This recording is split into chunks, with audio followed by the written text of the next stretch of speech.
अच्छा, एब्सोल्यूट और relative references की हमें थोड़ा सा कॉन्सेप्ट क्लियर हुआ टेबल मल्टीप्लिकेशन से, ठीक है। उसको हम दोबारा से अब अप्लाई करके देखते हैं यहाँ पर। मतलब टेबल मल्टीप्लिकेशन के बाद हमें कॉन्सेप्ट एब्सोल्यूट और रिलेटिव रेफरेंसेस का भी क्लियर हुआ है, प्लस मैं आपको एक और आसान तरीका बताता हूँ, बल्कि कंट्रोल जी करके पहले मैं आपको दिखा देता हूँ।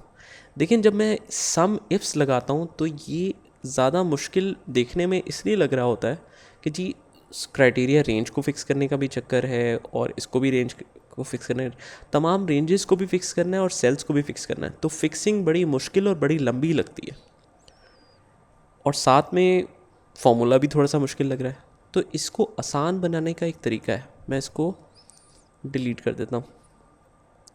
देखिए, हम जब सम इफ्स लगा भी रहे होते हैं तो उसमें एक मसला आता है कि हम यहीं पर रह के नहीं लगा सकते, हमें हमेशा डेटा सिलेक्ट करने के लिए ऊपर जाना पड़ता है, उसका रेफरेंस सिलेक्ट करना पड़ता है, और इस तरीके से डेटा हमारा सिलेक्ट होता है। लेकिन अगर आप चाहते हैं कि डेटा ऑटोमेटिकली सिलेक्ट हो जाए तो उसके लिए आपको डेटा का नाम देना पड़ेगा। इस पूरे सेल को या इस पूरे कॉलम को मैं सिलेक्ट करके नाम दे सकता हूँ रीजन का। हमें पता है कि होम पे जाके आप रीजन्स यहाँ पर नाम दे सकते हैं और एंटर करेंगे तो ये नाम दे दिया जाएगा।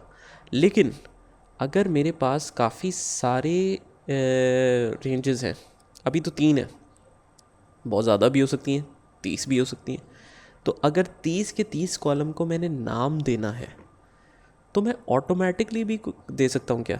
बिल्कुल। आपने क्या करना है, इंक्लूडिंग हेडिंग सारे डेटा को सिलेक्ट करना है, control shift right then down. Control shift right और डाउन से हमने पूरे डेटा को सिलेक्ट किया। फिर हम गए फॉर्मूलाज में।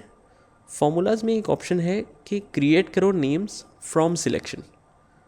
वो कहता है सिलेक्शन कौन सा, मतलब पूरी रेंज का जो नाम रखना है वो कौन सा रखना है, लेफ़्ट कॉलम वाला या टॉप रो वाला। हम कहते हैं लेफ़्ट कॉलम नहीं, अनचेक कर दिया इसको, सिर्फ टॉप रो वाला नाम पूरे रेंज का दे दे। ओके करें तो आप देखें खुद ब खुद इसके 3 नाम आ गए।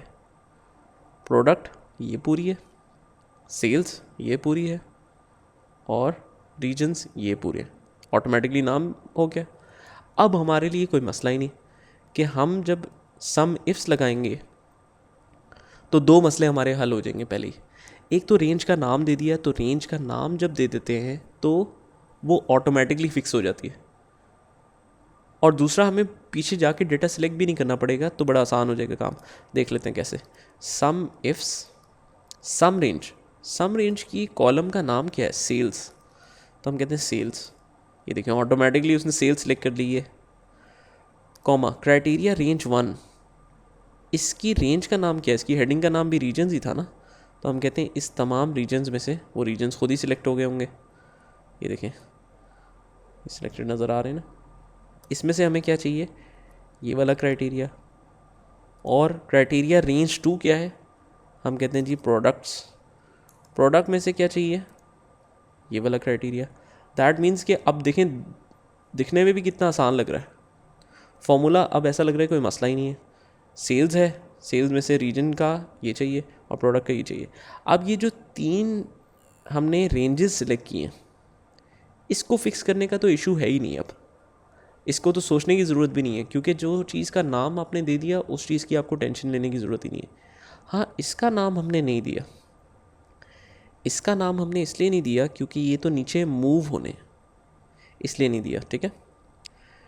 तो हम क्या करते हैं कि इसको हम कर देते हैं जनाब, इसमें क्या फ़िक्स होगा, इसको आगे नहीं आना चाहिए, मतलब कॉलम नहीं बदलना चाहिए और रोज़ बदलनी चाहिए, नीचे आना चाहिए और आगे नहीं जाना चाहिए। तो क्या बदलना चाहिए, 18 से 19 होना चाहिए। 18 के साथ तो डॉलर किसी सूरत नहीं लगाना आपने, हमने लगाना है F के साथ, ताकि F से G में ना आ सके, और इसने आगे जाना है, G से H में तो जाना है, तो ये तो नहीं लगाना। लेकिन 17 से 18 में ना आ सके, मतलब ये नीचे अपनी जगह छोड़ के ऐसे ना आ सके, तो हम कहते हैं इसमें ये फ़िक्स होगा। तो अब कोई मसला ही नहीं लग रहा। हमने इसको ड्रैग करके आगे की तरफ ड्रैग किया और डबल क्लिक करके डाउनवर्ड ड्रैग कर लिया, तो ये नेम रेंज के हिसाब से सम इफ्स लगाने का क्रिएट फ्रॉम सिलेक्शन करके ये तरीका है, तो इससे थोड़ा सा आसान हो जाता है। ये ट्राई करें, उसके बाद हम आगे देखते हैं।